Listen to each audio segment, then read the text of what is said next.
नमस्कार दोस्तों। आज के इस कालखंड में आपका स्वागत है। राज्य शिक्षा केंद्र भोपाल के द्वारा नेस यानी नेशनल अचीवमेंट सर्वे यानी राष्ट्रीय उपलब्धि सर्वे की तैयारी हेतु अभ्यास प्रश्न बैंक जारी किए गए हैं। उन अभ्यास प्रश्न बैंकों को आप तक वीडियो के माध्यम से हम पहुंचाने का कार्य कर रहे हैं ताकि आपको इन प्रश्नों को समझने में आसानी हो और आप इस सर्वे में अपना परफॉर्मेंस बहुत ही अच्छा प्रदर्शित कर सके। इसी क्रम में आज हम कक्षा 8 विषय गणित का 10वां वीडियो आपके लिए लेकर आने वाले हैं। तो शुरू करते हैं आज का वीडियो प्रश्न क्रमांक 68 से। इसके पहले वीडियो क्रमांक 1 से 9 तक में आपको हमने प्रश्न क्रमांक 1 से 67 तक के प्रश्नों को हल करना सिखाया है। गणित में कभी भी बिना हल किए हम ऐसे ही किसी भी ऑप्शन को सही पर गोला नहीं लगाते हैं। गणित में हमें हल करना ही पड़ता है। और गणित क्या, चाहे विज्ञान हो सविज्ञान हो, उसमें भी लॉजिक के बिना हमें अंदाज से गोला नहीं लगाना है। ऐसा नहीं ऑप्शन दिए हैं उसमें कोई एक सही हो गई, गोला लगा दिया, काम हो गया। नहीं, उसको हल करने के पहले सोचें कि ये सही है तो क्यों है। ठीक है ना। तो चलिए प्रश्न क्रमांक 68। किसी शाला के विद्यार्थियों की संख्या को कक्षावार नीचे दिए गए दंड आलेख में दर्शाया गया है। इस दंड आलेख हेतु उचित कथन कौन सा है। आप देख रहे हैं कि यहाँ पर एक दंड आलेख का चित्र दिया है। इस प्रकार देख रहे हैं आप, है ना। ठीक है। क्षैतिज रूप में कक्षाएं दी है, कक्षा 1, कक्षा 2, कक्षा 3, कक्षा 4, कक्षा 5। ठीक है ना। और ऊर्ध्वाधर में आपको दिया गया है संख्या यानी विद्यार्थियों की संख्या 10, 20, 30, 40, 50, 60, 70, 80 इस प्रकार से। अब इस दंडालेख को देख करके नीचे जो आपको ऑप्शन दिए गए हैं उनमें से एक सही ऑप्शन का आपको चयन करना है। ऑप्शन क्या है देख लीजिए। कक्षा 3 में विद्यार्थियों की संख्या 60 है ना। अभी ऑप्शन सही है या गलत है इसके हम देखेंगे। कक्षा 3 का दंडालेख हम देख रहे हैं कि इसकी जो विद्यार्थियों संख्या कितनी है, 65 है ना। यानी ये ऑप्शन सही नहीं है। इस प्रकार से बी, कक्षा 2 के विद्यार्थियों की संख्या कक्षा 3 के विद्यार्थियों से 15 अधिक है। अब देखिए कक्षा 2 के विद्यार्थी संख्या कितनी है, 40 है। और कक्षा 3 के विद्यार्थी संख्या अभी हमने निकाली कितनी, 65 है। तो अब देखेंगे कि यहाँ पर 40 और 65 का अंतर कितना आ रहा है, 25 आ रहा है ना। इसलिए यह ऑप्शन भी सही नहीं होगा। फिर हम देखते हैं अगला ऑप्शन। शाला में कक्षा 1 से 5 तक कुल 280 विद्यार्थी हैं, है ना। अब इसके लिए हमें क्या करना होगा कि कक्षा 1 से लगा करके 5 तक के कितने विद्यार्थी हैं इनका हमें निकालना होगा योग। तो चलिए हम योग निकाल देख लेते हैं कि ऑप्शन सही है या गलत है। तो देखते हैं कि कक्षा 1 में विद्यार्थी संख्या कितनी है, 50 है, ये हमने 50 लिखा। कक्षा 2 में कितनी है, 40 है ना। कक्षा 3 में 65। कक्षा 4 में यहाँ देखना है, यहाँ से इसको मिला के देखिए आप तो मालूम पड़ जाएगा। हम स्केल का उपयोग करेंगे, है ना। इससे आसानी से हम इसको देख सकते हैं अभ्यास के लिए, है ना। कक्षा 4 में विद्यार्थियों संख्या है 60 और कक्षा 5 में विद्यार्थियों संख्या है 65। अब इन सब का हम क्या करते हैं, योग कर लेते हैं। 5 और 5 10 के शून्य हासिल का 1, 5 और 1 6, 4 10, 16, 16 और 6 22, 22 और 6 28। कितने होते हैं, 280। अब देखिए कि यहाँ पर ऑप्शन सी जो है आपका क्या है कि शाला में कक्षा 1 से 5 तक कुल 280 विद्यार्थी हैं। बिल्कुल है ना। तो ये हमारा सही ऑप्शन हो जाएगा इस प्रकार से, है ना। बिना हल किए हमें अंदाज से 4 में से एक सही नहीं लगाना है ना। यदि आप ऐसा लगा रहे हैं तो गलत करें बेटा। आप अपनी आदत को सुधार लें और बिल्कुल हल करें ताकि आगे जो आपकी एग्ज़ाम होने वाली है और उसके बाद भी जो कंपटीशन एग्ज़ाम होती है उसमें आप अच्छा परफॉर्मेंस कर सकें।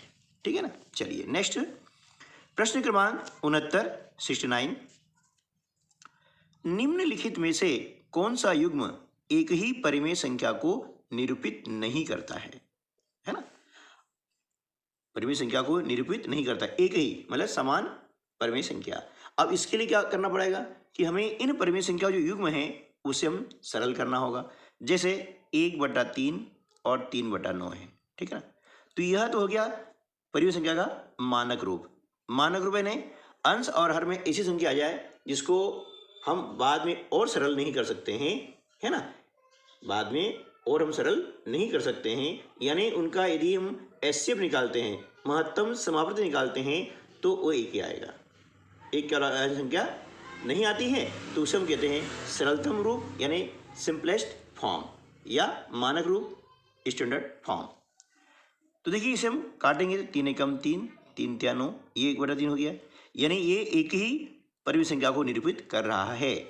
अब आगे इसको देखते हैं, ऋण 3/5 और 12/20 है ना। अब इसमें देखें कि ये तो इसका हो गया सरलतम रूप, लेकिन इसको हम करते हैं 4 से काटा, 4 तिया 12 है ना, 4 तिया 12 और 4 पंजे 20। ये भी ऋण 3/5 है, यानी एक ही परिमेय संख्या को निरूपित कर रहा है। ठीक है ना। अब देखते हैं ऋण 5/9 ऋण 9 और 12/27। ठीक है ना। इसको देखते हैं तो ये दोनों ऋण ऋण कैंसिल हो जाएंगे, है ना। इसमें भी कोई संख्या कॉमन नहीं है, इसलिए इसका हो गया सरलतम रूप। अब इसे हम क्या करते हैं, 3 से विभाजित करते हैं, तो 3 9 27 और 3 चौके 12 है ना। तो हम देख रहे हैं कि यहाँ पर ये संख्या आ रही है ना, ऑप्शन डी, यह एक ही परिमेय संख्या को निरूपित नहीं करता है। ऑप्शन सी भी देख लेते हैं, है ना। देखिए 5/9 है। अब 20/36 को हम किसे 4 से डिवाइड करते हैं, है ना। चलो यहाँ कर लेते हैं, ऋण 5/9 और ऋण 20/36 है ना। तो इसे हम 4 से डिवाइड करते हैं, 4 पंजे 20, 4 9 36।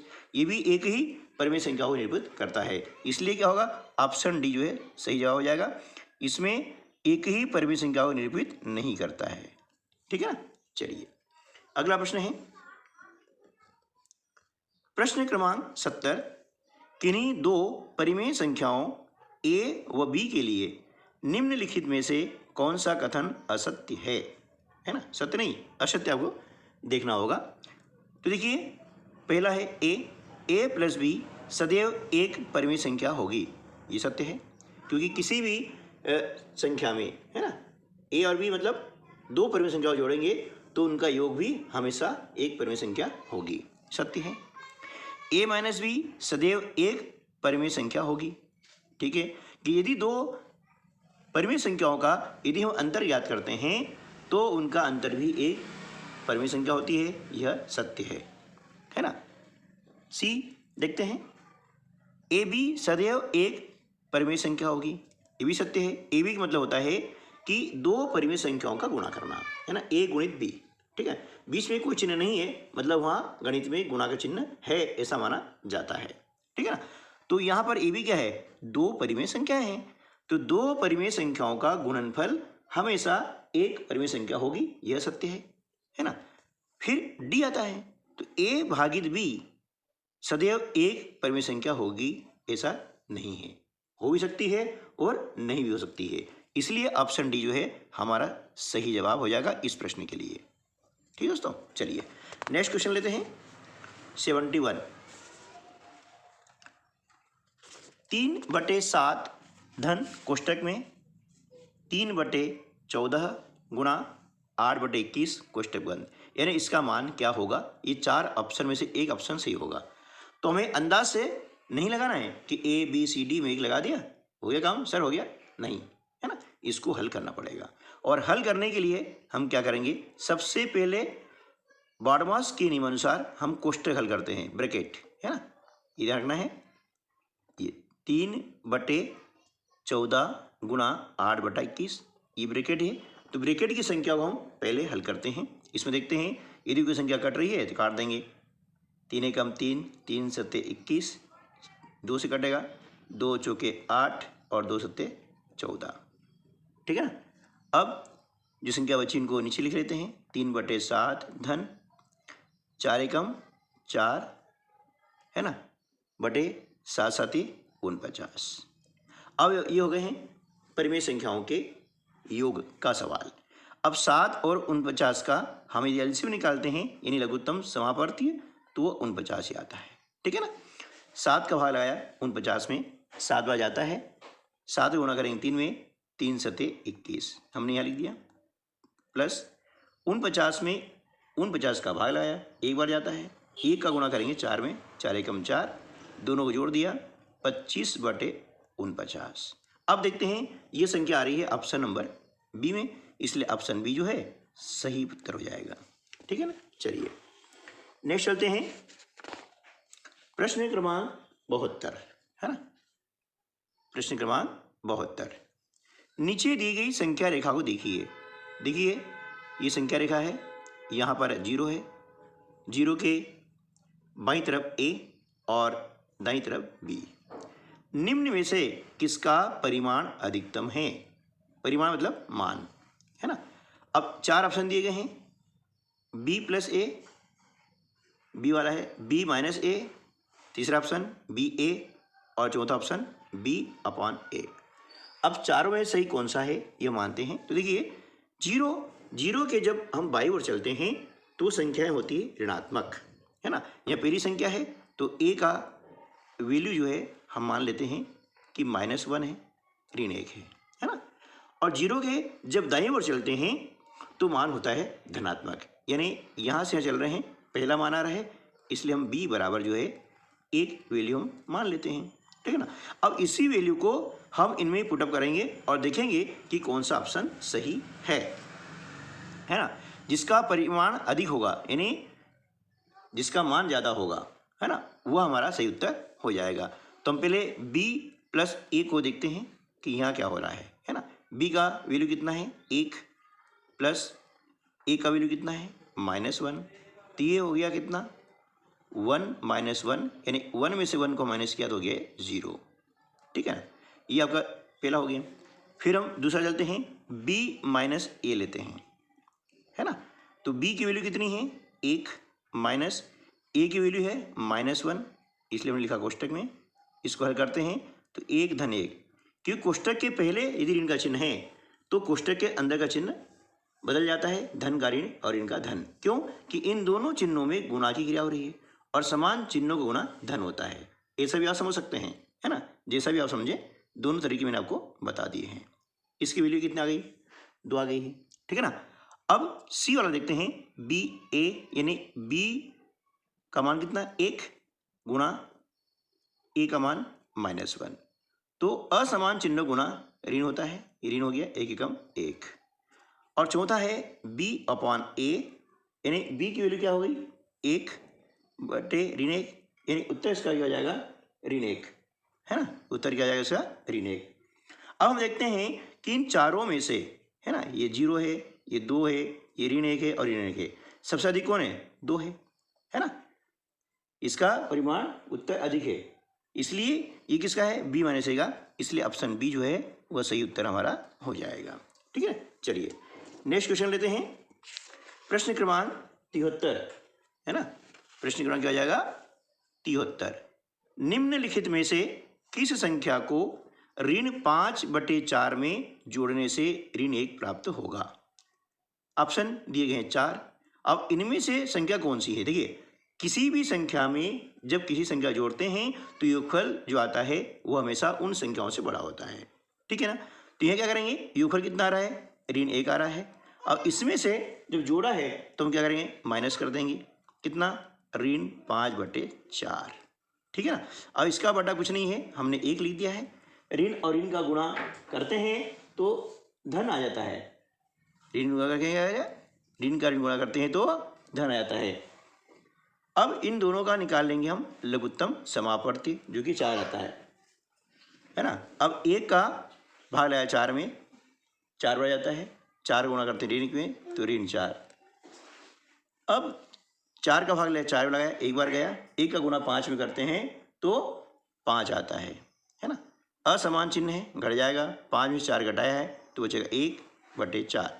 अब 1/4 कहाँ आ रहा है? ऑप्शन बी में आ रहा है, इसलिए जो है हमारा ऑप्शन बी सही उत्तर हो जाएगा, है ना। चलिए अब नेक्स्ट प्रश्न क्रमांक 74। दो संख्याओं का गुणनफल ऋण 20/9 है। यदि उनमें से एक संख्या 4 है तो दूसरी संख्या क्या होगी? दो संख्याओं का गुणनफल ऋण 20/9 है ना। इनमें एक संख्या को दी है 4, तो गुणनफल में जब एक संख्या का हम भाग लगाते हैं तो हमें दूसरी संख्या प्राप्त हो जाती है, यानी ऋण 20/9 में हम क्या करेंगे? 4 का भाग लगाते हैं, इसके बटे कुछ नहीं मिला 1 है, ठीक है ना। इस प्रकार से अब ऋण 20/9 भाग की क्रिया है, इसके बाद भी एक परिमेय संख्या है। ऐसी स्थिति में क्या करते हैं? हम इसका कर लेते हैं गुणन प्रतिलोम, यानी 1/4। 4 से 20 को हमने डिवाइड किया, 4×5 = 20 है ना, और ये गुणा करते हैं तो ऋण 5/9 आ जाता है ना, जो कि ऑप्शन ए में है, इसलिए ऑप्शन ए जो है हमारा सही उत्तर हो जाएगा, ठीक है।